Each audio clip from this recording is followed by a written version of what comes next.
universidad.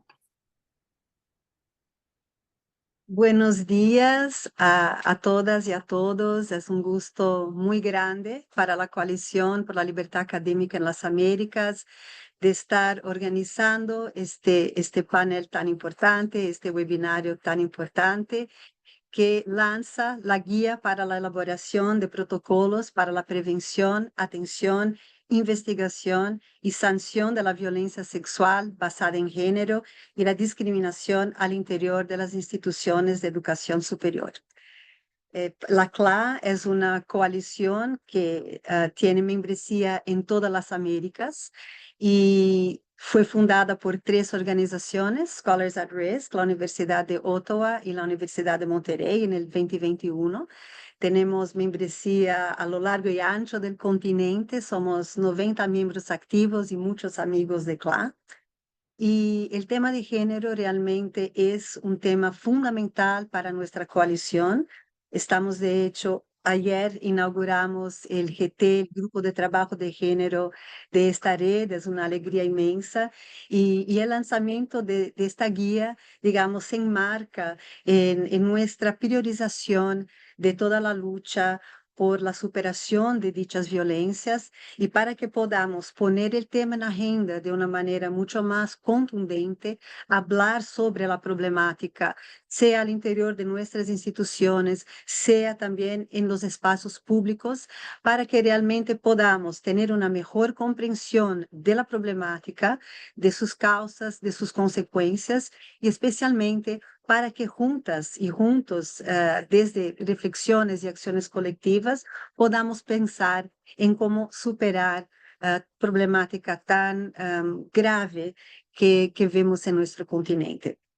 Sabemos que la guía y los protocolos son una estrategia, los protocolos son una estrategia de combate, pero que necesitamos políticas públicas, necesitamos de cambios culturales para realmente poner en jaque problemáticas estructurales de poder y de manera que podamos ir superando el patriarcado que todavía vemos al interior de nuestras instituciones de educación superior.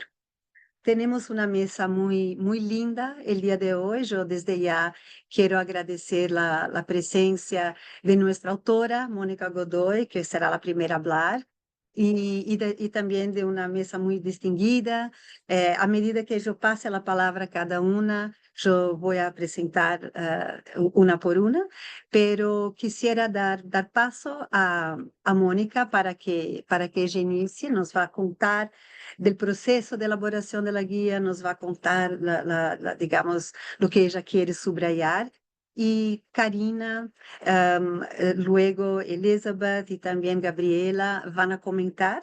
Cada uno Mónica tendrá 15 minutos, nuestras comentadoras tendrán 10. Yo voy a utilizar este papelito que está escrito 5 minutos cuando les falten 5, porque es difícil manejar el tiempo a distancia. Y luego vamos a terminar con Amanda Mendonça haciendo un comentario final.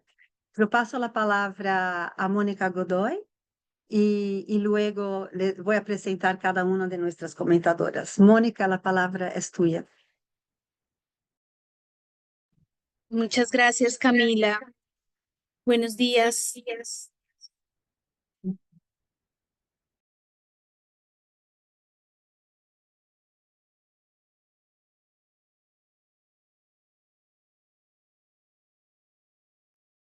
Buenos días a todos y a todas y a todes. Para mí es un gusto compartir este espacio con ustedes. Quiero comentarles que el proceso de elaboración del protocolo ha sido un proceso colectivo. Si bien yo aparezco como autora, el protocolo es resultado de las conversaciones que hemos tenido al interior del grupo de trabajo de género de la CLA, pero también las reflexiones que hemos hecho con las víctimas y sobrevivientes de violencia sexual y de género al interior de las universidades.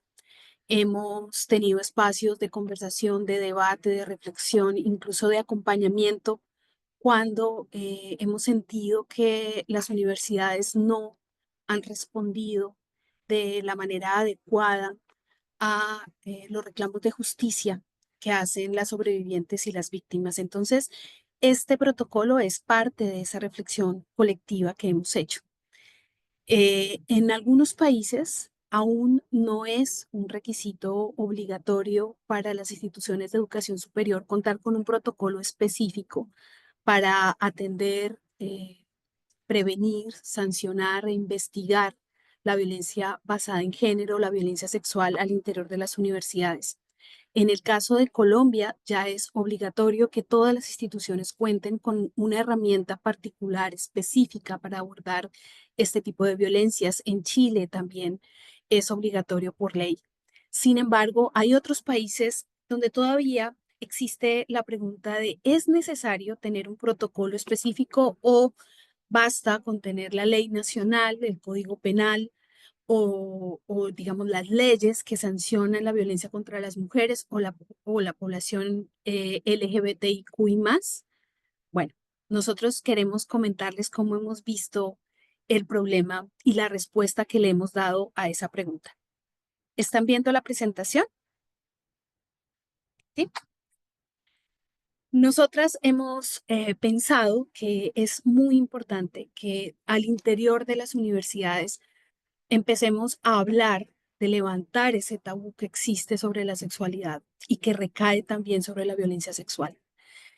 Han sido siglos de callar experiencias dolorosas, experiencias difíciles, experiencias traumáticas de violencia, donde los sobrevivientes solamente pueden hablar en espacios privados porque se considera un tema vergonzoso, un tema vergonzante que corresponde a espacios privados.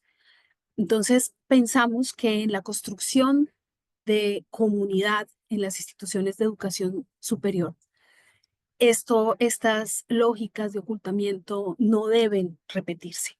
Es decir, se necesita levantar ese tabú que existe sobre la sexualidad en general, pero también y específicamente sobre la violencia sexual.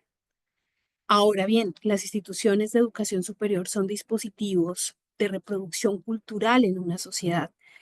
También reproducen jerarquías que están relacionadas con las jerarquías de sexo-género, las asimetrías de sexo-género, pero también otras asimetrías de otros sistemas de opresión como la raza, la clase social, y reproducen esas desigualdades de poder. Es decir, que la violencia sexual y la violencia de género no es un problema de malos comportamientos, como algunas veces o a primera vista algunas personas pueden entenderlos, una persona que se comporta mal y que hay que corregir, sino es un problema de la política. Es decir, es un problema de la desigualdad, de las relaciones de poder entre grupos que son minorizados, subalternizados o subordinados al interior de esa reproducción cultural que hace la universidad. Entonces, la disputa porque las universidades asuman el problema de la violencia sexual y de género como un problema que les compete, como un problema que les afecta y que es un problema que tiene que ver con la convivencia y la construcción de comunidad, es fundamental porque estamos discutiendo en el corazón de reproducción ideológica de la sociedad. ¿Por qué se necesita un lenguaje, unas herramientas específicas para hacer visible esa violencia? Y se necesita precisamente porque es un problema de la política. Se necesita una política para hablar de eso. Bueno, ¿qué pasa cuando suceden situaciones de violencia sexual basada en género, discriminación al interior de las universidades? Nosotras en el grupo de trabajo en CLAP hemos visto que estas situaciones tienen un grado de afectación muy fuerte en la libertad académica de las mujeres y las personas LGBTIQI más, precisamente porque existe un sistema de disciplinamiento de docentes y estudiantes que trabajan desde las teorías críticas de género y los feminismos. Y lamentablemente hemos visto que esos disciplinamientos han venido creciendo. Incluso hay en algunos países, como hubo en el Brasil hace algunos años, una persecución abierta contra docentes y estudiantes que trabajan estos temas. Algunas veces esa persecución no se da de manera violenta y directa, como el caso de Brasil, algunos casos puntuales de profesores en Argentina, pero también se da a través de la violencia simbólica, es decir, de hacer burlas a los temas que trabajan las investigadoras, los investigadores, al menosprecio de estos temas, al aislamiento eh, de los recursos para la investigación, al acoso laboral de las personas que trabajan estos temas, persecuciones laborales, incluso de despidos injustificados. Hemos visto que este tipo de disciplinamiento de violencia crea un ambiente de temor constante donde las personas afectadas sienten que deben conceder a esa estructura jerárquica y sexista eh, razón. Entonces hay un tipo de autocensura para poder apoyar, digamos, de manera abierta o discutir o debatir abiertamente temas relacionados con las investigaciones en los campos de teorías de género, feminismos o bien en el activismo relacionado con estos campos. Es decir, que la población LGBTIQI más y las mujeres seguimos sintiendo las universidades y las instituciones de educación superior con cierta ajenidad. Nos hacen sentir que es un campo minado donde debemos tener mucho cuidado de no enojar a las directivas que suelen ser masculinas, incluso que pueden ser femeninas, pero que siguen articuladas e insertas en esa jerarquía eh, que privilegia lo masculino y lo objetivo como masculino y verdaderamente científico. Lo que hacemos desde los estudios de género no se considera ciencia, ¿no? El acceso, digamos, a los cargos de decisión se hace a través de un apadrinamiento de los académicos con prestigio y con recursos, es decir, existe una desigualdad profunda en la distribución del prestigio y del poder, y estos algunas veces funcionan como padrinos, como porteros, evitando que mujeres que son más críticas con estas estructuras, que tienen cuestionamientos internos, puedan estar en esos puestos de decisión y de poder. Entonces, la violencia sexual y la violencia de género no son unos problemas aislados, no es un problema de casos, es un problema de la reproducción de este tipo de lógicas de desigualdad de poder que se ven muchas veces naturalizadas como una atribución. Es decir, si algún docente prestigioso con un gran recorrido, con gran reconocimiento ocupa un lugar de poder al interior de la jerarquía de las universidades, considera que su atribución es poder acceder sexualmente a los cuerpos de las personas que están en una posición de poder diferente. Esto es precisamente la reproducción de un pensamiento supremacista de género, de sexo, de raza, y no se trata solamente de casos a nivel individual. Entonces, ¿qué es lo que nosotros estamos, cómo respondemos a esa propuesta desde CLA? Nosotros pensamos que los protocolos propios son importantes porque no tienen la misma lógica de los procesos penales y los procesos disciplinarios vistos de una manera tradicional. Desde el derecho disciplinario, que no es un derecho que haya sido pensado para abordar problemas de violencia sexual y violencia de género. Nosotras pensamos que los protocolos propios deben ser un camino pedagógico y ético para aprender en comunidad desde una visión del cuidado mutuo. ¿Sí? Desde una visión de las universidades, los institutos de educación superior deben ser un espacio seguro para que las mujeres y todas las expresiones de la identidad de género puedan habitar ese espacio, puedan formarse como profesionales en un ambiente de tranquilidad y seguridad para poder desarrollar nuestras investigaciones sin tener temor de pisar una mina en un campo minado por esas jerarquías supremacistas. Entonces, ¿qué es lo importante que pensemos primero? Sí. Si no tenemos un protocolo, pensemos cuáles son los comportamientos que en nuestra comunidad consideramos inaceptables e intolerables. ¿Sí? ¿Qué cosas no estamos dispuestos como comunidad universitaria a ver suceder? Hay un prejuicio que indica que, por ejemplo, la violencia sexual suele suceder en ambientes privados. Esto digamos que solamente es cierto en algunas ocasiones. Eh, Sin embargo, si ustedes hablan con los estudiantes, las trabajadoras de las universidades, ellas les van a contar quiénes son los que tienen esas prácticas de acoso sexual. Es decir, que aunque sucede en los espacios privados, la gente sabe que sucede, ¿sí? Entonces, tenemos que empezar a conversar y a conversarlo abiertamente como comunidad. ¿Qué efectos tiene ese tipo de comportamientos en la vida de quienes lo sufren? Tienen que retirarse de sus estudios superiores, tienen que cambiar de profesión, a veces aplazan cursos para no encontrarse con la persona que tiene esas prácticas de abuso de poder. ¿Y cómo podemos evitar que esas cosas sucedan con la indolencia de todas las personas que saben que esos hechos de violencia suceden? ¿Sí?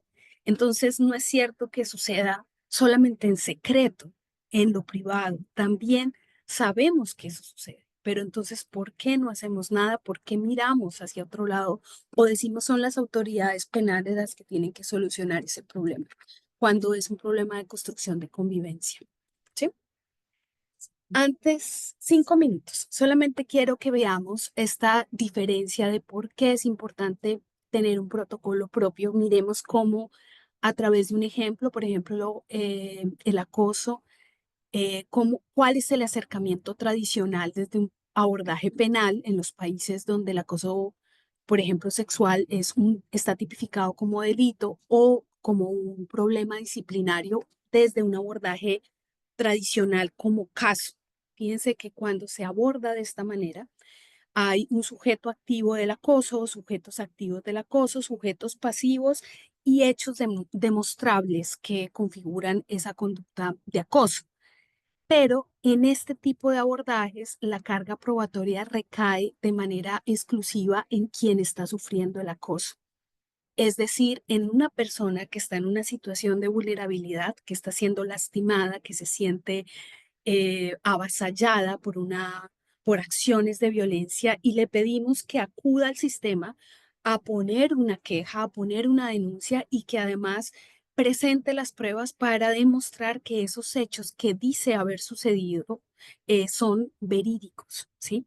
Y estas personas están solas y se enfrentan solas a una estructura donde no tienen ningún tipo de acompañamiento. Entonces se enfrentan a una dificultad probatoria que tiene que ver con que muchas veces no saben qué es una prueba, ¿sí?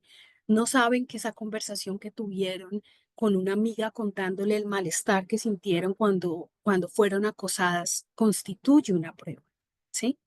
Entonces, este tipo de soledad probatoria es una cosa que en los procesos disciplinarios y penales es evidente. Se enfrentan a retaliaciones por denunciar, se enfrentan a procesos de investigación sin perspectiva de género, sin comprensión del contexto de desigualdades donde sucede esta violencia, que no son solamente formales, no significa que tenga que haber una diferencia de cargos o de posiciones de poder formal, sino que entre pares también hay diferencias de poder que están allí funcionando. Incluso la violencia de género entre estudiantes es muy usual y no estamos leyéndola desde una perspectiva de género. La defensa que hacen las personas, que hacen los abogados y las abogadas de las personas investigadas, machacan a las víctimas. Es decir, entran a una lógica de desacreditar la palabra de las víctimas y de lastimar profundamente a las personas que buscan ayuda y que denunciaron. No hay un apoyo institucional para las personas denunciantes, ni jurídico, ni psicosocial, ni político, ni emocional. Están completamente solas. Tampoco hay un apoyo para que las personas investigadas entiendan por qué están en esa situación cuando no entienden, cuando son muy jóvenes, cuando es la primera vez que se enfrentan a un proceso, ¿sí? Por esa falta de apoyo institucional, este apoyo lo han estado dando docentes, profesoras y profesores que son sensibles al problema de la violencia de género, incluso colectivas estudiantiles que hacen procesos de acompañamiento y apapachamiento, le decimos también, de las denunciantes, y ellas mismas se convierten rápidamente en objeto de acoso, precisamente por su compromiso en acompañar estos procesos de denuncia. Entonces, la pregunta que acompaña esta guía del protocolo es, ¿podríamos hacerlo distinto? ¿Podemos hacerlo de otra manera? Yo creo que sí. Sí. Yo estoy segura que podemos hacerlo de otra manera como lo hemos estado haciendo. Y eso implica el cambio del enfoque con el cual se abordan las violencias sexuales y de género. Pasar de un enfoque de caso, donde solamente hay dos partes involucradas, a un enfoque social y ecosistémico, donde el centro sea la responsabilidad comunitaria e individual frente a la reproducción de esa violencia. Es decir, tenemos que preguntarnos si las instituciones de educación superior están enseñando ese tipo de violencia, enseñan a partir de un currículo oculto. ¿Cuál es el ethos de la institución? ¿Cuáles son nuestros referentes académicos? ¿Cuáles son esas prácticas de poder que nosotros reafirmamos con el prestigio académico? ¿Podemos reafirmar otros referentes más inclusivos, más amorosos, más del cuidado mutuo?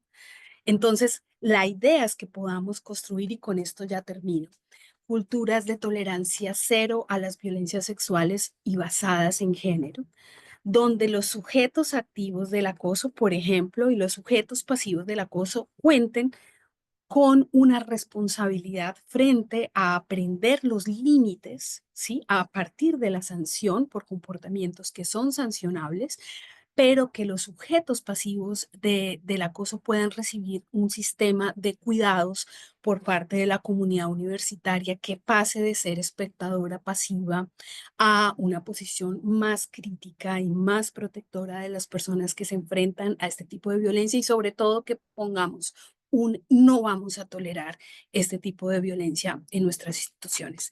Muchas gracias.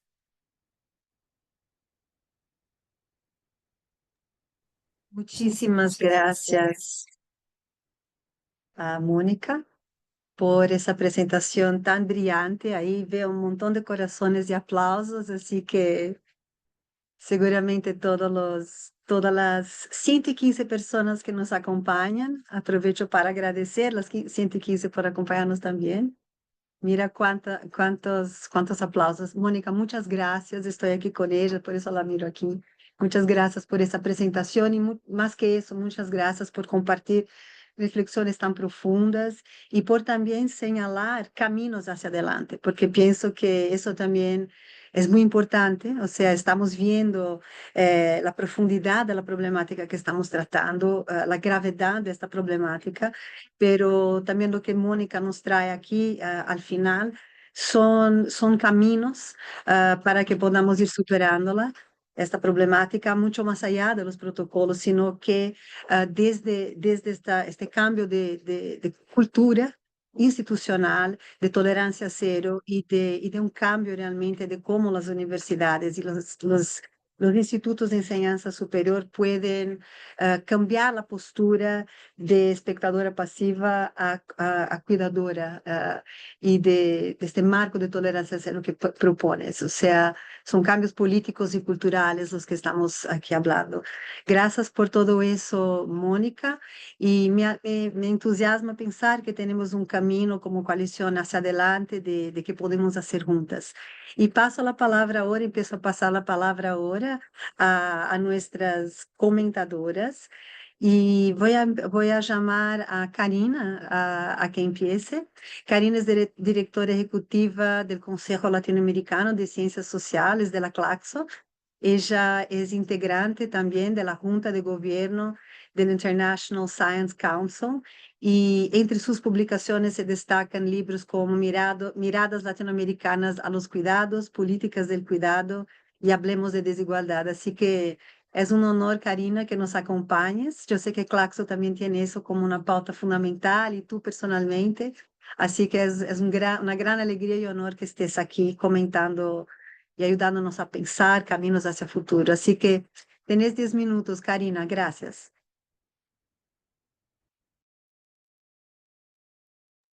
No te escuchamos, Karina. ¿Ahí me escuchan? Está el micrófono activado, a ver, ahora sí, ok. No sé qué pasaba porque estaba activado el micrófono. Comienzo nuevamente, es un gusto saludar a todos y a todas. Desde aquí, desde Buenos Aires, Argentina, hoy. Quiero agradecer mucho a CLA, a la Coalición por la Libertad Académica en las Américas, que me hayan permitido, bueno, participar hoy y además realizar este comentario en un tema que es absolutamente importante y trascendente en estos tiempos. Va mi saludo también especial para Camila Crosso, con quien venimos impulsando CLA y CLACSO, interesantes iniciativas en torno a la libertad académica y donde el tema que hoy nos convoca es también una dimensión relevante. A Mónica Godoy y a su equipo, bueno, felicitaciones por este excelente protocolo, por esta excelente guía para elaborar los protocolos, muy necesario y con elementos que sin duda no son de utilidad para todas las instituciones. Y también, por supuesto, saludo a las copanelistas o co-comentaristas y a todos y todas quienes nos están escuchando. Bueno, efectivamente creo que nos convoca un tema crucial, ¿verdad? Y es la construcción de entornos educativos libres de toda forma de violencia, libres, por tanto, de formas de violencia sexuales basadas en género y de discriminación. Esta guía que se acaba de presentar, la guía elaborada por Mónica Godoy y su equipo, es mucho más, como ustedes seguramente dedujeron de su presentación, es mucho más que una herramienta técnica, es ante todo, y por lo menos así la tomo yo, una invitación urgente a transformar la cultura institucional, los núcleos centrales de discriminación y de violencia en las instituciones de educación superior, para abordar, como ella bien planteaba, una violencia estructural e invisibilizada. Y hago énfasis en este segundo componente. Por supuesto que una violencia estructural es muy importante, pero creo que aquí la característica de invisibilización es central, tomar cuenta de ella para efectivamente poder superar estas dimensiones de la violencia. Esta guía parte de una constatación además muy potente que Mónica explicaba recién en su intervención. Las violencias sexuales basadas en género y la discriminación no son hechos aislados.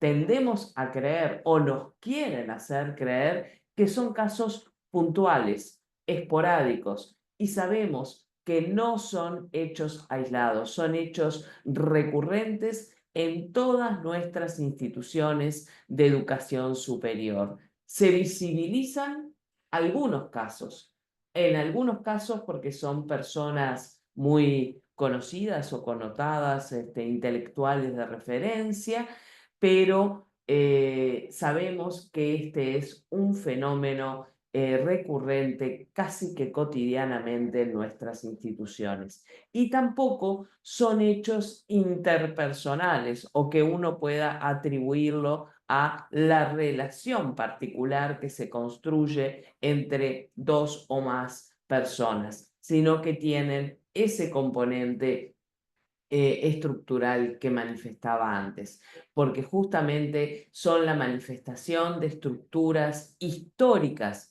de desigualdad, de jerarquías de poder, de lógicas patriarcales y de lógicas de exclusión sistemáticas que atraviesan el corazón de nuestras instituciones de educación superior, de nuestras universidades también. A menudo estas violencias están invisibilizadas, permanecen ocultas detrás de una fachada de prestigio académico, y cuando se las ve o salen a la luz, sobre todo por los mecanismos modernos de comunicación, las redes sociales, etcétera, son vistas como una amenaza al prestigio, no solo individual, sino institucional, en lugar de ser analizadas como una oportunidad para reflexionar y para transformar esas prácticas. Esta guía, ante todo, nos llama justamente a desnaturalizar esta perspectiva y creo que ese es su principal aporte. Sabemos bien, quienes somos feministas y quienes trabajamos desde el feminismo, la importancia de la desnaturalización de, de estos elementos.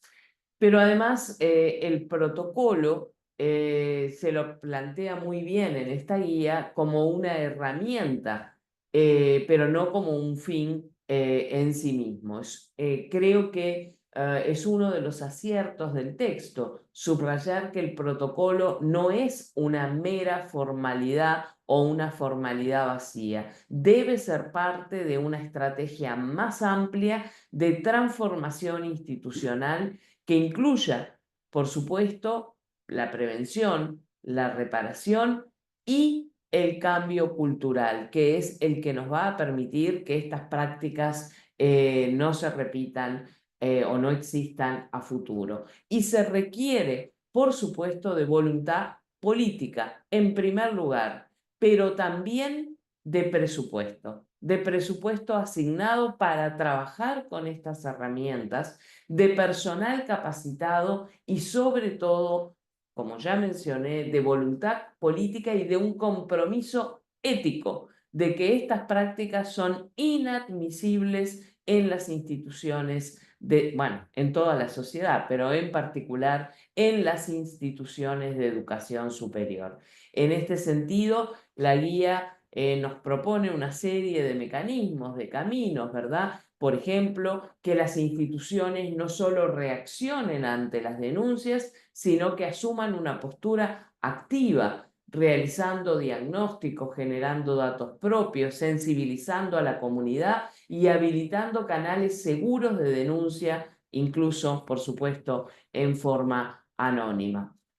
El enfoque de esta guía está centrado, como bien decía Mónica, en las víctimas, en las sobrevivientes de estas situaciones, reconociendo su derecho a ser escuchadas, a ser protegidas y a ser acompañadas sin ser revictimizadas. Este marco ético y jurídico retoma los principios de tratados internacionales como la Convención de Belém do Pará o los principios sobre libertad académica en nuestra región. Aquí en este documento también se subraya que la violencia sexual y de género, por supuesto, atenta contra derechos fundamentales como el derecho a la educación, a la participación, a la libertad académica, por supuesto, en el caso de mujeres y disidencias sexogenéricas. La guía también reconoce las resistencias que suelen aparecer en estos procesos dentro de las propias instituciones de educación superior y nos plantea que enfrentar estas resistencias es una tarea y una prioridad política y eso implica crear y articular alianzas, formar redes y no claudicar ante los discursos conservadores, lamentablemente tan de moda hoy en día, que niegan la existencia de la violencia basada en género. Creo que tenemos entonces que avanzar con este protocolo y con otras herramientas que tenemos en las instituciones académicas hacia un horizonte ético compartido. Y esto nos propone el protocolo de Mónica y su equipo. Pensar en una justicia pedagógica y transformadora, no solo sancionar a los agresores, sino construir una comunidad universitaria que practique el cuidado, la solidaridad y el respeto. donde nuestras instituciones de educación superior no pueden seguir siendo, como lo son hoy, un espacio de reproducción de la violencia, sino que tienen que ser justamente espacios de libertad, de inclusión y de pensamiento crítico. Creo entonces que esta guía nos propone un camino que no es fácil, lo sabemos, pero es un camino absolutamente necesario. No basta con tener protocolos, tenemos que cambiar las culturas institucionales. Necesitamos los protocolos para eso, pero tenemos que ir más lejos. Desde Claxo también hemos asumido este desafío responsablemente en términos de la visibilización y la erradicación de la violencia de género en el ámbito académico. Tenemos también protocolos que estamos implementando y también aspiramos en conjunto con CLA, con la Coalición por la Libertad Académica de las Américas, a seguir fortaleciendo esta agenda, a seguir articulando con otras universidades y centros de investigación para que en definitiva estos principios que estamos planteando no sean una utopía, sino una realidad. Sabemos que no partimos de cero, sabemos los esfuerzos que están hechos, pero también el camino que queda por recorrer para que la libertad académica efectivamente exista en nuestras instituciones y sea un derecho para todas, para todos, una vida libre de violencia en nuestras instituciones. Muchas gracias. Muchas gracias, Karina, por tu maravilloso comentario, por haber subrayado elementos centrales de la guía, que como tú dijiste, va más allá de ser solo una guía de protocolo, sino que toca realmente toda la cuestión mucho más amplia, cultural, política, ética, y me gustó que subrayaste muchísimo esta dimensión ética individual y colectiva, así que gracias, y ojalá podamos seguir colaborando, Karina, como hacemos, porque ahí hay un espacio muy lindo de lo que podamos hacer juntas desde nuestras instituciones. Yo quisiera ahora invitar a Gabriela Bonilla. Es un gusto, Gabriela, tenerte aquí con nosotras, con nosotros. Gabriela Bonilla es costarricense, una feminista de larga historia de lucha.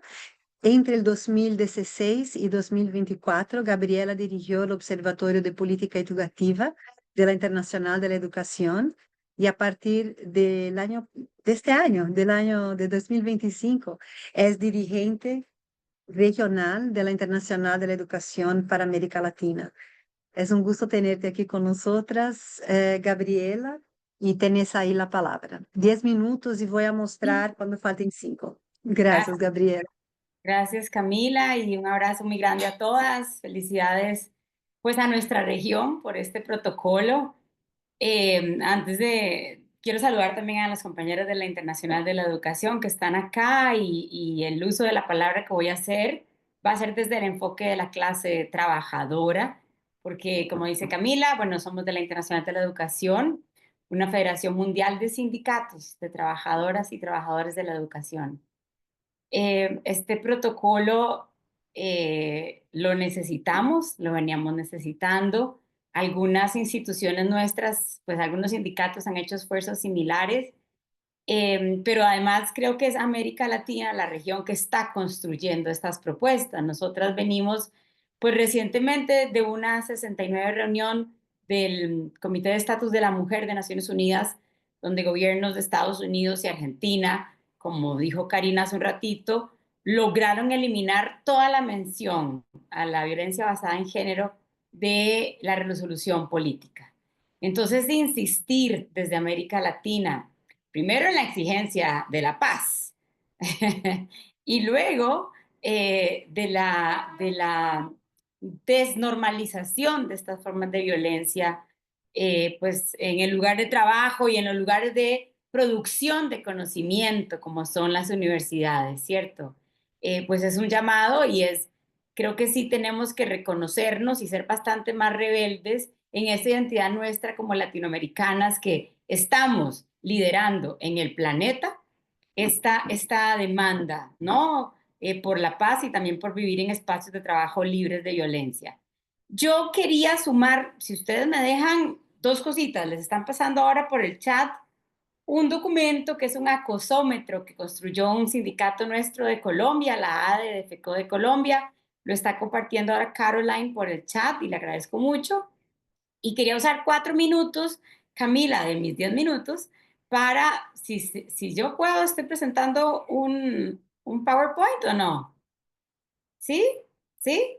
Gracias. No, porque quería sumar a cosas que creo que dijo Mónica también sobre la reproducción de jerarquías. Nosotras en el sector educativo y sindical hemos venido denunciando estas jerarquías que ya Mónica hablaba, pues de raza, de clase, y en el sector educativo y de las universidades tenemos procesos donde se estigmatiza a las universidades latinoamericanas, al mundo, a la epistemología latinoamericana, se nos pone bajo sospecha a las trabajadoras, a los trabajadores, se nos disciplina constantemente como trabajadoras y trabajadores.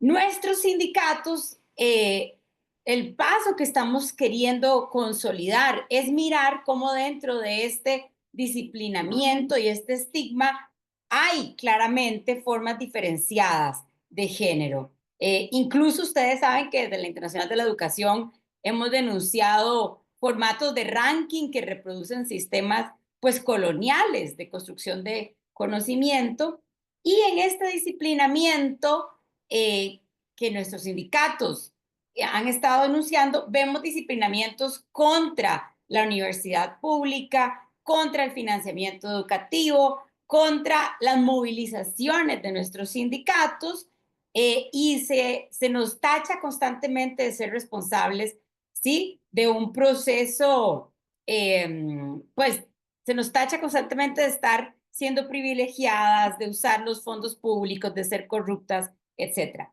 Dentro de este gran marco de violencia institucional al derecho a la educación pública de nuestros pueblos, dentro de esa violencia, además existe pues la violencia que estamos también trabajando, ¿no? Para poder denunciar las formas de violencia dentro del lugar de trabajo, que desde los sindicatos queremos insistir, pues eso, que tiene una forma específica, además diferenciada, basada en género, que a esto es lo que va este protocolo.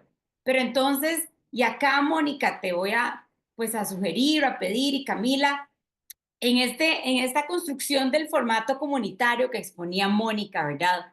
De cómo los procesos de recuperar evidencias, de hacer denuncias, dejen de recaer de forma individual en la persona que ya está siendo amenazada, que ya está viendo violentado su derecho a trabajar en un lugar seguro, que está viendo violentada su derecho de hacer investigaciones relevantes y contextualizadas. Y entonces, Mónica, en ese cuadrito que vos ponías de la comunidad, incluir a los sindicatos. ¿Por qué? Porque estamos haciendo un trabajo para que nuestros sindicatos también podamos desnormalizar formas de violencia y sistematizar expresiones que vienen juntas. Por ejemplo, vos como mujer va a ser más los casos que enfrentemos en que se nos oculta información, se te niega llegar a reuniones, no se te responde, se te obstaculiza participar en procesos de formación, se te obstaculiza participar en actividades donde se te va a dar un reconocimiento, se te niega acceso a financiamiento para publicaciones, ¿sí? Es decir, la tarea de ir sistematizando estos episodios desde los sindicatos queremos aprender más y mejor cómo sistematizar los episodios y demostrar que vienen juntos. Es decir, si hubo una extorsión, normalmente vamos a escuchar denuncias, extorsiones de servicios sexuales a cambio de renovarte un contrato, ¿verdad?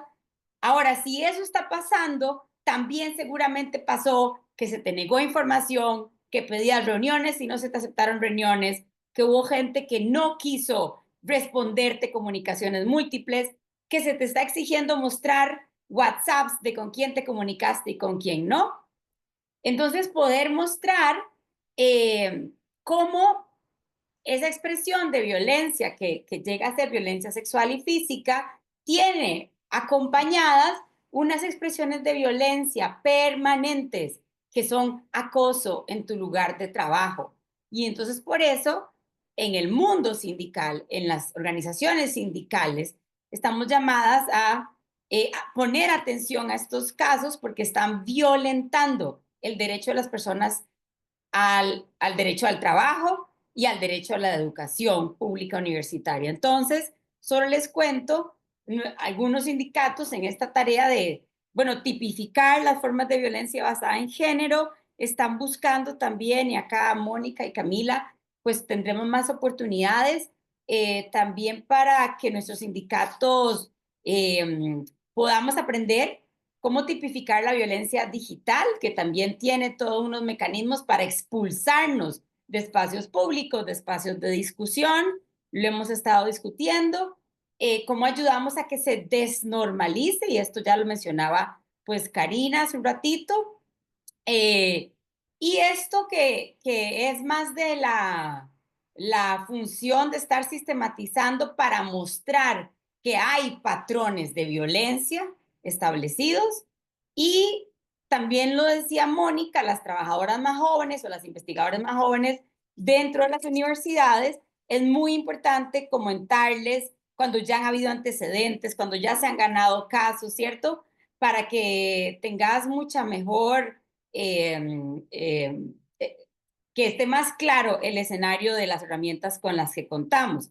En esas herramientas, lo que les compartí ahora es el acosómetro laboral que hicieron nuestras compañeras de Colombia del ADF-CODE, que van a encontrar ustedes pues muchas de estos, ¿verdad? De estas herramientas. También Ande de Costa Rica hizo un violentómetro para mujeres pensionadas, y que realmente la principal aporte de estas herramientas tiene que ver con desnormalizar todas estas cosas que vivimos a lo largo del día como trabajadoras de la educación, como investigadoras, como estudiantes o ya como trabajadoras aposentadas o pensionadas, que claro, por reproducirse tanto, pues se han normalizado. Entonces, Mónica y Camila y compañeras, agradecer este protocolo, lo queremos usar, por favor, en todos los mapas comunitarios y de actores, incluyamos a los sindicatos, y por eso no les estoy diciendo que en el mundo sindical ya tenemos resuelto y facilísimo poder decir que sí, que todas las violencias basadas en género las entendimos, las sabemos denunciar, las tenemos claramente tipificadas. No, sino lo contrario, estamos haciendo un ejercicio permanente para poder demostrar cómo la amenaza a tu derecho al trabajo, esa amenaza además tiene una expresión de género. Y por eso también estamos en las disputas por los convenios 190, hacer claramente la demostración de cómo se nos amenaza el derecho al trabajo de forma distinta según el género, incluso la orientación sexual. Así es que estamos trabajando, compañeras alineadas. De nuevo celebro nuestra rebeldía de América Latina de insistir en que queremos construir instituciones, espacios de trabajo, continentes y pues un planeta libre de todas las formas de violencia. Así es que de verdad felicidades y un gusto estar acá.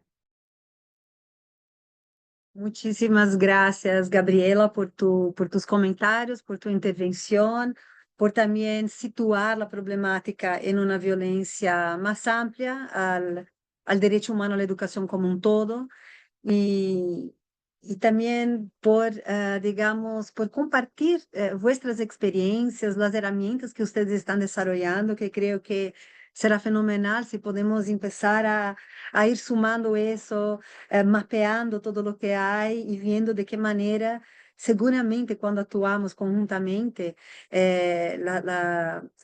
el potencial que tenemos de cambio se amplifica muchísimo. Así que muchísimas gracias.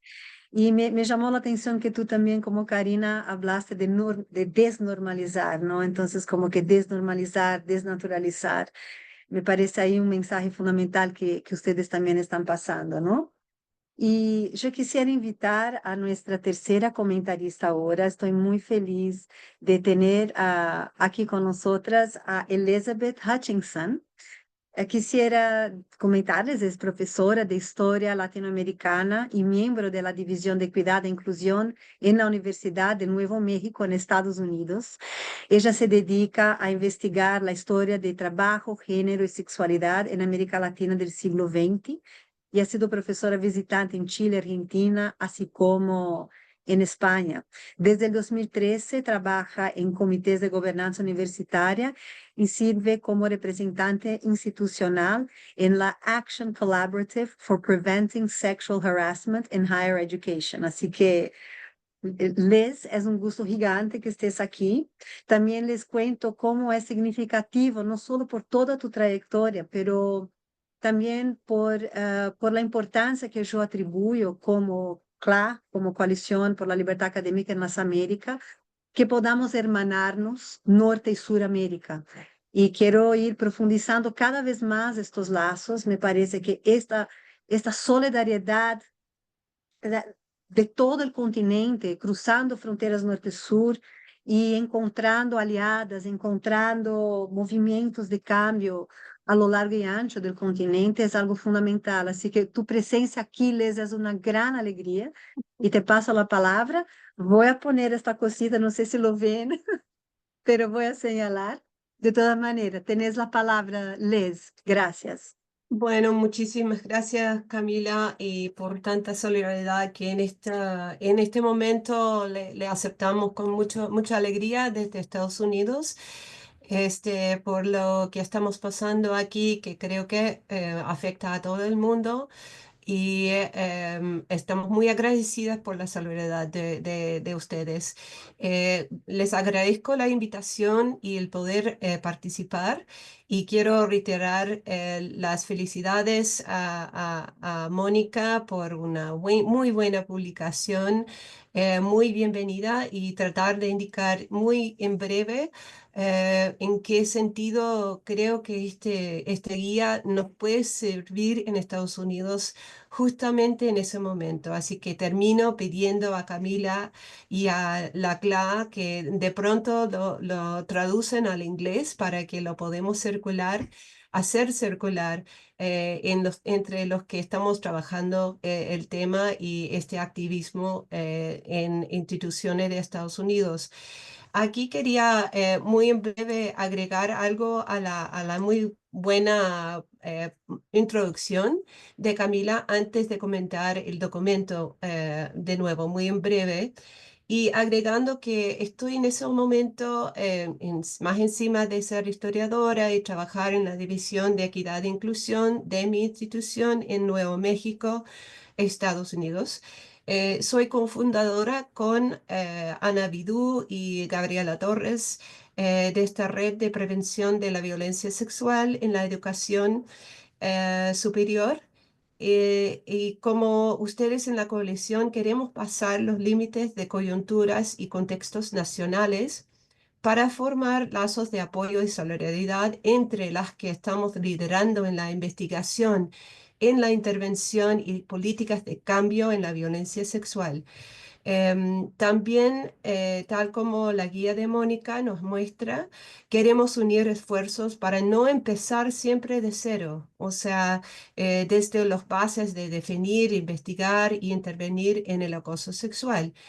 Este proceso de compartir con la red que hemos desplegado en 3 webinars últimamente, nos ha mostrado situaciones muy diferentes.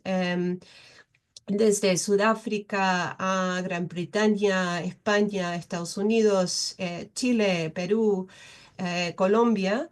Pero sabes que las situaciones no son tan diferentes y eso es para mí como una muestra de la esperanza que tenemos a unir nuestros esfuerzos, ¿no?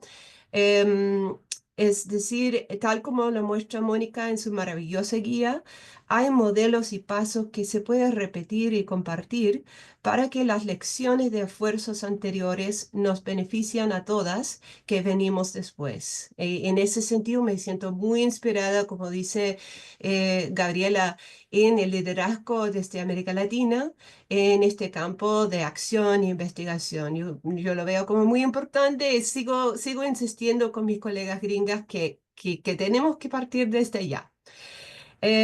Ahora, los ítems que quiero comentar muy en breve son tres, ¿no?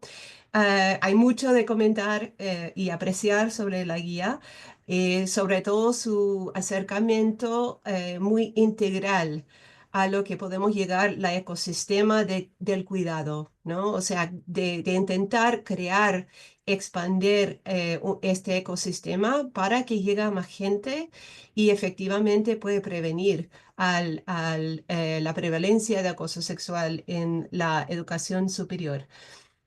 Primero, me interesa cómo la guía considera desde los inicios la relación permanente entre movimiento social y protocolos universitarios, ¿no?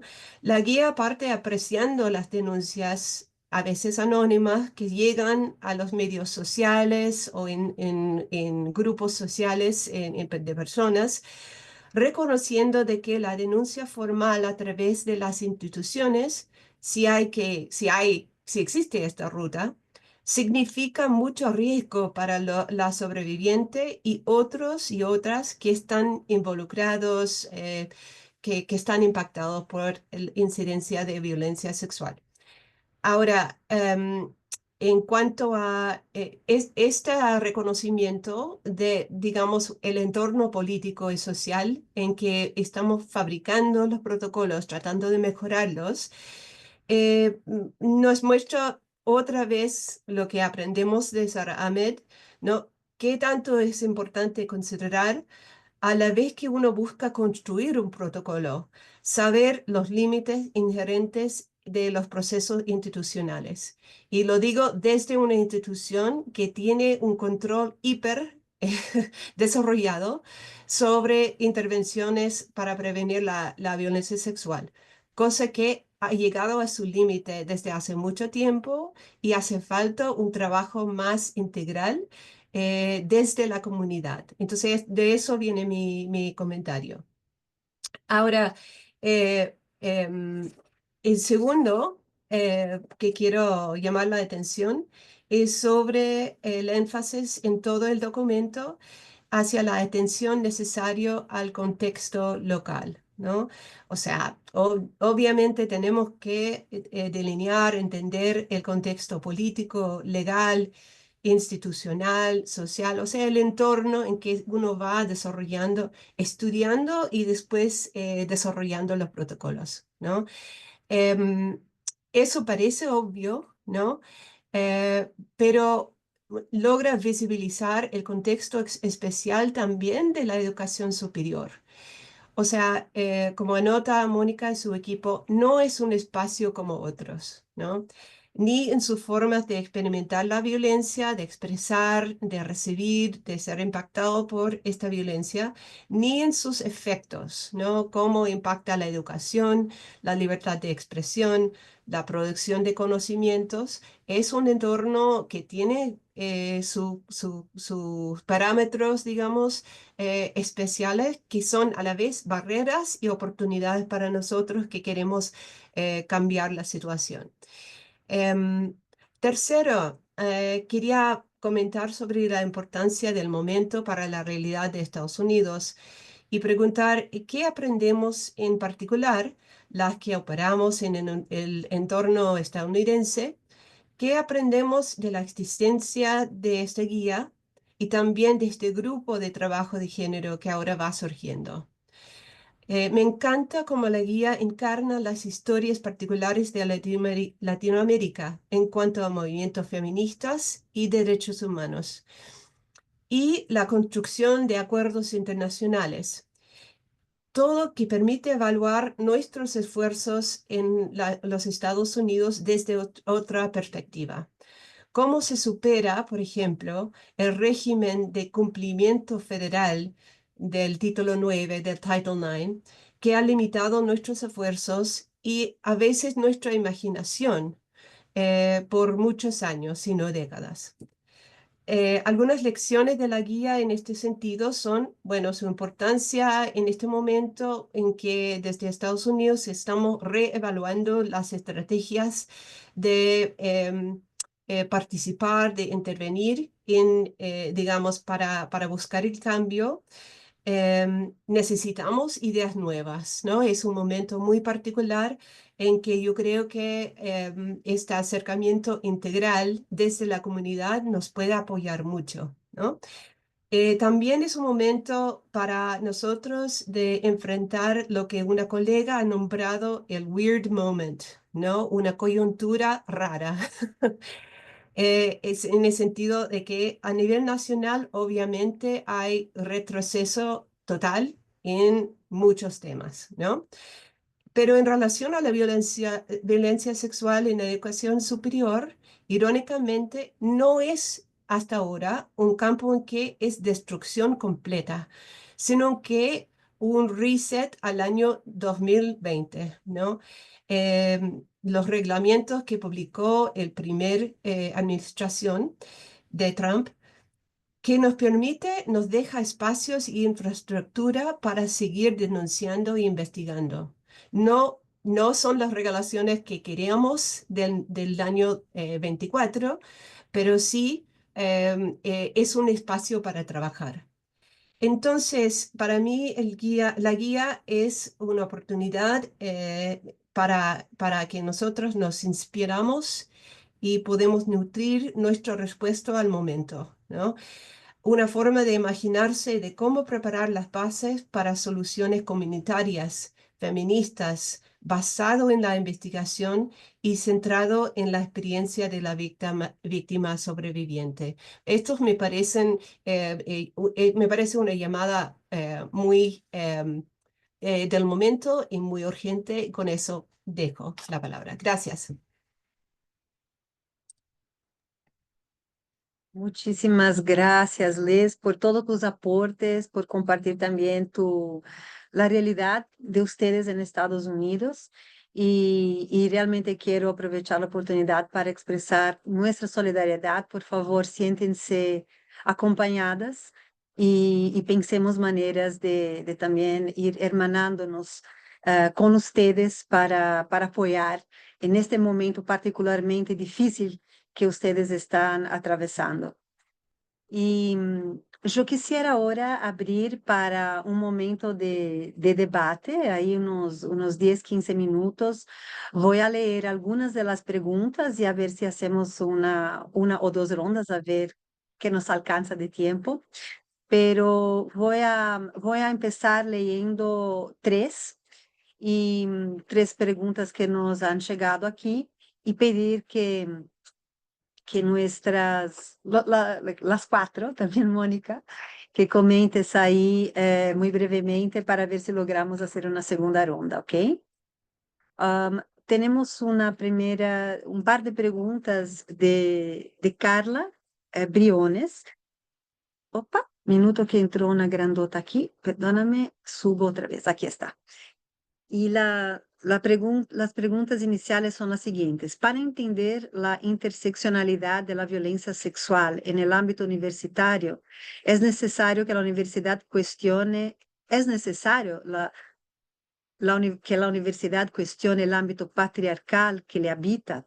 Este proceso es posible de hacerlo de manera institucional. Y sigue preguntando, considerando la existencia de casos como el vinculado a la publicación de Sexual Misconduct in Academia, Informing an Ethics of Care in the University, ¿consideran necesario incorporar a los protocolos elementos de abordaje de la apropiación académica de pares masculinos hacia académicas mujeres? Y una tercera pregunta que es, dado que las universidades han mostrado gran resistencia al cambio cultural hacia la equidad de género, ¿cómo esperar que este cambio cultural de tolerancia cero a la violencia ocurra. Yo pauso aquí para una primera ronda y pido que cada una tome unos 2 minutos, o sea, desarrolle una reflexión. Estamos a 12:10. O sea, sí, 2 minutos cada creo que sería prudente. Y ahí a ver si logramos una segunda ronda o no. ¿Quién quiere empezar? Yo voy a invitar. Mónica, ¿quieres empezar vos? Gracias. Bueno, la pregunta sobre, no, pregunta sobre si es posible que las instituciones hagan un abordaje interseccional. Yo creo que pues es posible y depende, ¿sí? Esa pregunta se relaciona con cómo construir también cambio cultural de cero tolerancia si las instituciones tienen presentan tantas resistencias, tantas barreras para que eso sea posible. Yo creo que eh, hay que hacer un poco el análisis de cómo movemos esas estructuras, ¿sí? Les cuento que en Colombia nosotras hemos batallado tanto dentro de la institución para hacer mover la institución como afuera, ¿sí? Es decir, este debate no solamente lo hemos dado al interior de la institución, con actores de la institución, con estudiantes, con profesoras, con trabajadoras, sino que también lo hemos dado en los medios de comunicación como aliados para hacer visible el problema. Entonces, el escrache para las mujeres, para la población LGBTIQ y más en Colombia ha sido una herramienta importante para poner el debate público y hacer mover a las instituciones, porque efectivamente hay una inercia. Si fuera por ella, seguiríamos haciendo las cosas exactamente de la misma manera, es decir, no poniendo la atención al problema ni a las víctimas, ni sancionando a quienes cometen este tipo de actos de abuso de poder, ¿sí? Entonces, para romper esa inercia se necesita una fuerza mayúscula. Y esa fuerza a veces puede ser espacios de aprendizaje, de pedagogía, de diálogo, pero a veces también incomoda. A veces también es la movilización y la acción política de los movimientos, las huelgas feministas, las tomas de las universidades, el litigio estratégico, la visibilidad en medios, la que ha hecho mover esa inercia institucional. Eh, Ahora, yo creo que sobre el caso de, el libro que mencionas y la censura que ocasionó, creo que hay, hay que ser muy claras en la importancia de la palabra de las víctimas en el centro, de las víctimas y supervivientes de ese tipo de violencias en el centro y que cualquier forma de acallar ese tipo de expresiones, análisis, investigaciones, movilizaciones políticas alrededor del problema es una forma de censura y prohibir que se conozcan este tipo de casos de antelación, prohibir al futuro que se investiguen y se retomen los testimonios de las víctimas es censura previa, es decir, es una violación a la libertad académica y es una violación a la libertad de expresión. Entonces creo que tenemos que defender la posibilidad de que hablemos. No significa necesariamente que todos los casos vayan a convertirse en un caso jurídico, en un caso penal, en un caso de investigación para los protocolos. No necesariamente, pero sí tenemos que hablar de eso en estos espacios comunitarios de reflexión. Es necesario e importante. Y pues aprovecho para agradecerle los comentarios a Elizabeth, a Karina y a Gabriela, muy apropiados. Gracias. Gracias, Mónica. Karina, Sí, gracias. Muy breve por razones de tiempo, Carla, que hacía la está pregunta. cerrado tu micrófono, Karina. No, Ah, ¿se escucha? No. Eh, Perdón, decía que muy brevemente, Carla, tu pregunta, creo que sí es posible, por supuesto no es un camino fácil, ni es un camino rápido, pero lo que tenemos que hacer es transitarlo y ojalá acortarlo para poder lograr ese objetivo. Para no repetir algunas cuestiones que ya se han dicho, tanto en la presentación inicial de Mónica como en los comentarios a los protocolos y guías, como en la intervención de ahora, quizás dejar sobre la mesa una estrategia, si se puede decir así, o un concepto, quizás, no tengo claro, y es plantearnos que estos puntos y las preguntas que estaban haciendo requieren, como dije, de mucho trabajo, pero requieren sobre todo de plantearse la gestión en términos de las instituciones de educación superior desde una perspectiva feminista, o mejor dicho, introducir la gestión feminista como, bueno, como una práctica a desarrollar en nuestras instituciones. Y por supuesto que no da el tiempo aquí de desarrollar de qué hablamos cuando hablamos de gestión feminista, pero sí decir que evidentemente no es solo una cuestión, aunque sí importa, pero no es solo una cuestión de paridad en los equipos o de paridad en las publicaciones, sino nuevamente de una transformación profunda que permita que saberes, experiencias, trayectorias de mujeres y disidencias sean valoradas, visibilizadas en igualdad de condiciones a la de los varones, ¿verdad? Que implica, bueno, democratizar la producción y la circulación del conocimiento, que implica también la construcción de estructuras quizás más horizontales y con liderazgos colectivos, que implica políticas de cuidado y bienestar académico, donde la violencia es inadmisible, ¿verdad? Donde no es o sea, practicando esto de la tolerancia cero, que implica la transversalización también de esta perspectiva en las agendas de investigación y que por supuesto implica la erradicación, pero mientras llegamos a la erradicación, la prevención y el abordaje de las situaciones de violencia basada en género. Eso, Camila. Y antes de cerrar mi micrófono, simplemente 12:30, bueno, aquí son 12:15 en este momento, voy a tener que salir porque tengo lamentablemente otra reunión. Gracias. Gracias y paso la palabra a Gabriela. Bueno, yo sí, escuchando a propósito de la pregunta de institucionalizar, ¿no? Y lo decía también Mónica y también Karina. O sea, estamos en un momento en el que, pues, la institución, la universidad como institución y como sentido va a estar en disputa. O sea, las universidades, por un lado, mantienen los status quo y por otro lado, pues los rompemos. O sea, la universidad tiene ese sentido. Siempre estamos en esta contradicción, ¿cierto? La universidad es un espacio que está en disputa el sentido, la producción de conocimiento y lo que incluso pone Karina en la mesa, la forma en que se gestiona, se administra el ámbito de la educación superior.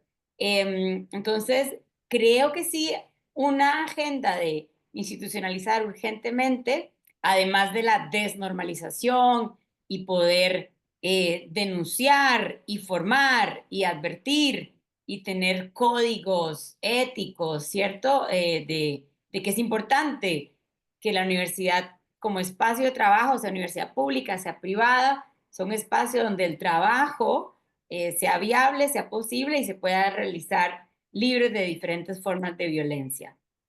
Hay otra parte que no sé si hablar muy neoliberalmente, pero de servicios a la mujer trabajadora o a la mujer investigadora que está atravesando bueno, que está siendo en este momento violentada. Y entonces allí sí institucionalmente tiene que haber atención, sí, seguimiento, son procesos muy caros. Cuando vives algunas experiencias terminas yéndote vos a pagar un psicólogo, psicóloga por fuera, te tenés que parar tal vez procesos de investigación, tal vez se te acaban los tiempos de financiamiento que tenías para un doctorado, ¿cierto? Una publicación.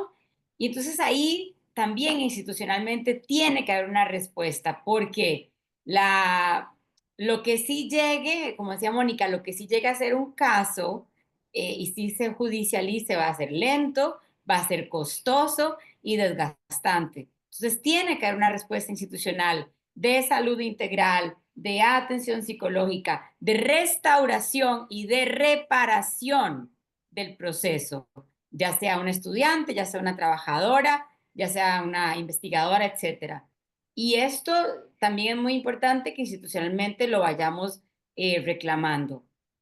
Repito, en los sindicatos no lo tenemos resuelto, lo estamos construyendo y está en disputa. A veces avanzamos y a veces pues vamos a retroceder. Y creo que junto con esta reforma de administración para que sean feministas la administración de las universidades, pues también sabemos que es América Latina la que está discutiendo para reformas de justicia también feministas, para que la mitad del planeta no lleguemos siempre a explicarle al sistema judicial, ¿sí?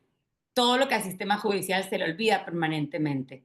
Entonces, creo que también desde el mundo del trabajo, desde los sindicatos, esa responsabilidad que tenemos de recordar el camino básico, defender el derecho al trabajo de las mujeres, implica defender que estén libres de acoso, de violencia, y que si hay estos casos, que haya una reparación, una respuesta institucional y un acompañamiento también. Esas son parte de las tareas que tenemos nosotras en la agenda y ahora mejor porque estamos con ustedes. Gracias. Excelente, Gabriela. Les, te paso la palabra. Gracias. Yo me voy a limitar a las utopías. La pregunta de María Luisa me encanta por la idea de tolerancia cero, cómo llegamos. Y voy a también edificar mi respuesta encima de lo que dijo Gabriela, que los sindicatos no la tienen resuelto. Yo creo que nadie lo tiene resuelto, ¿no? Pero estamos viendo muy claramente es que en la academia hay barreras muy particulares en cuanto a las jerarquías de poder, la tradición de exclusión, de patriarcado, etcétera. No, eso lo tenemos clarito desde hace tiempo. Pero lo que me intriga es pensar que la academia también nos permite trabajar la problemática de la violencia sexual en nuestras vidas, en nuestros campos em, desde distintos vertientes, ¿no? Desde la pedagogía, desde la comunidad, entre estudiantes, entre profesores, entre los que trabajan en la universidad. Y desde los protocolos. Y por eso es una herramienta clave que debemos ya tener una apreciación crítica hacia sus límites, ¿no? Y la importancia, como escribe Mónica, de seguir estudiando, evaluando, criticando y revisando los protocolos dentro de estos distintos niveles de cómo vamos a atacar el problema y seguir atacando. Yo no digo que vamos a llegar a tolerancia cero, ni en mi barrio, ni en mi sindicato, ni en mi universidad, pero que haya menos tolerancia me parece un logro muy grande y justo como para seguir luchando. Eso. Buenísimo. Les, muchísimas gracias. Miren, considerando que estamos casi a tiempo y tenemos a nuestra invitada Amanda también para hacer un comentario final. Yo voy a cerrar las preguntas aquí, pero vamos a copiar todas las preguntas que están en el chat y así como en el chat y en el Questions and Answers, Q&A, y vamos a pensar un proceso de manera que sea posible un diálogo y que cuando pongamos en nuestro sitio web el enlace para el Zoom y también las ponencias de las colegas, que ya aprovecho para pedirles que me manden, pensemos un proceso que pueda abordar al menos algunas de estas preguntas, ¿ok? No quiero, fueron muchas, así que agradezco preguntas, comentarios, agradezco ahí todas las reflexiones que ustedes han puesto y claramente el compromiso que este grupo que está aquí tiene. Yo voy a invitar a Amanda que haga su comentario y esperen que yo voy a buscar aquí la... un poco se ve. Bueno,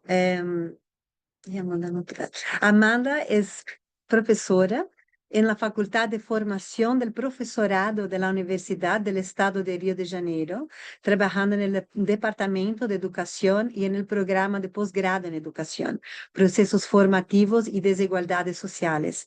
Su proyecto de investigación actual es defender las libertades de aprender e enseñar, una investigación sobre la persecución sistemática de educadores en Brasil.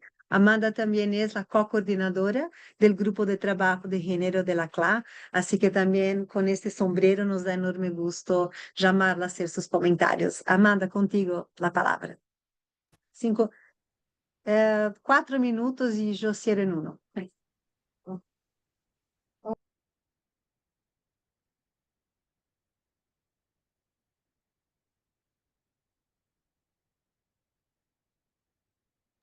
Perdón, pero no se escucha. ¿Todos se escuchan? Não, não dá para escutar, Amanda. Não.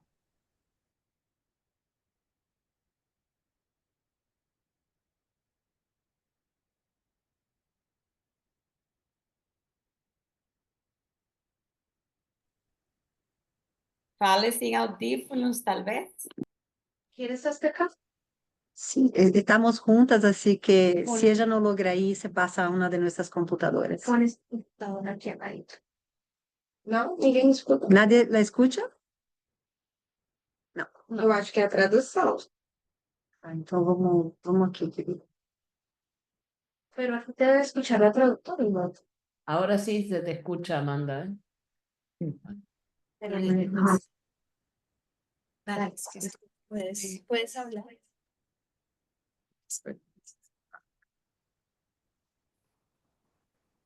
Sim, agora sim. Sim, agora sim. Boa tarde a todas, as pessoas presentes. Desculpem aí a questão técnica.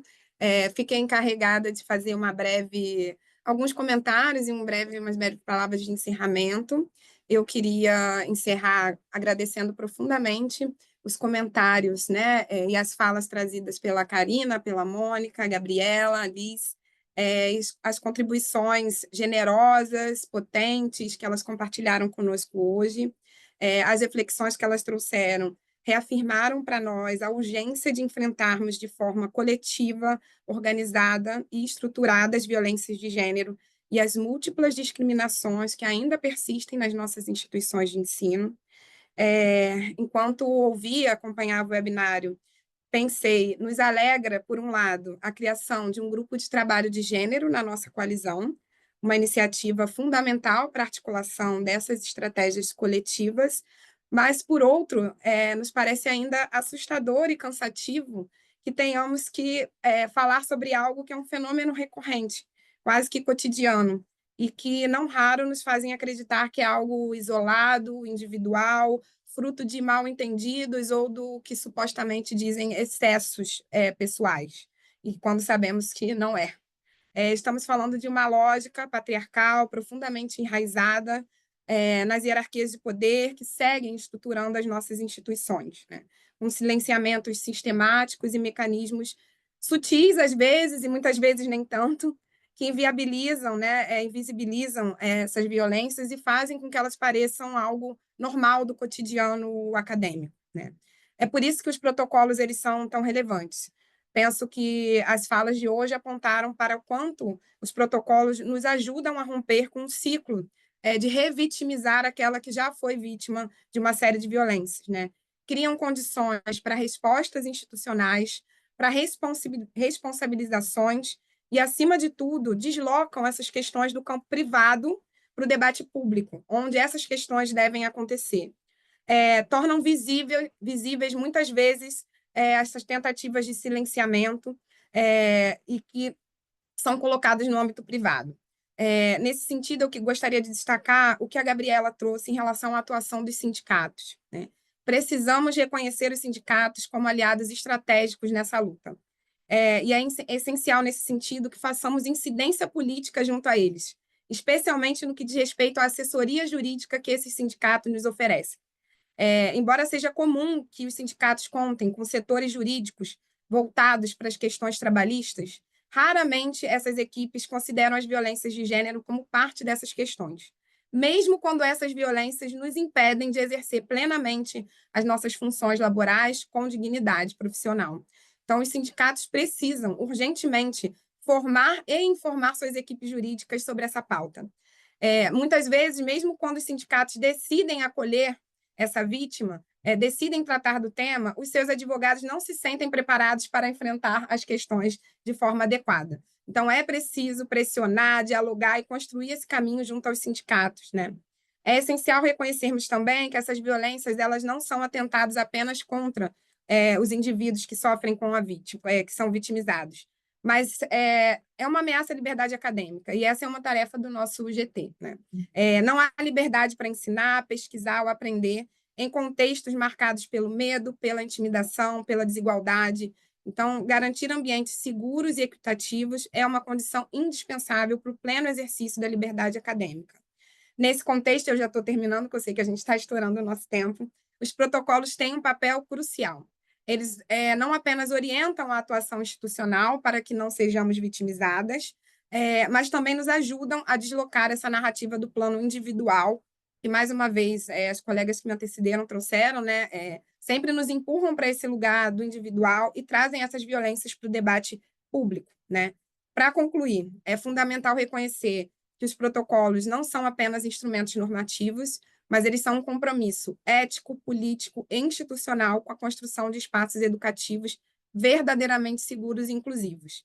E, por fim mesmo, quero parabenizar especialmente a Mônica, autora do documento que debatemos hoje, pelo seu esforço rigoroso, sensível, de condensar de forma objetiva e acessível um conjunto complexo de informações, marcos legais, diretrizes institucionais.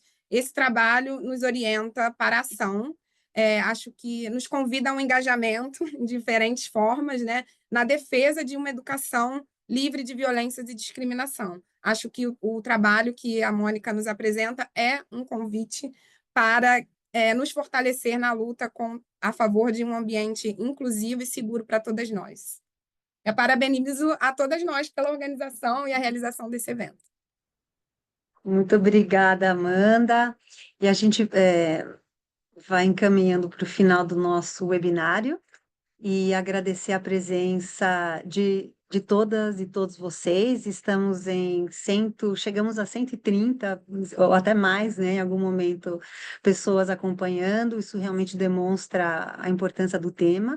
Obrigada a todas vocês, Amanda, Gabriela, Liz, Karina e, evidentemente, um agradecimento, um reconhecimento e um agradecimento especial à Mônica Godoy, que está aqui, pelo trabalho brilhante, inspirador, que vai abrir muitos caminhos pela frente e que possamos ir construindo esses caminhos conjuntamente como coletivo. Muito obrigada pela presença de cada uma e cada um. Vamos traduzir ao inglês, vamos divulgar o documento. Fiquem atentos à nossa página web, onde vocês vão encontrar a gravação também deste encontro.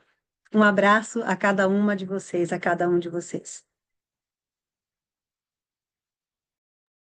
Muchas gracias.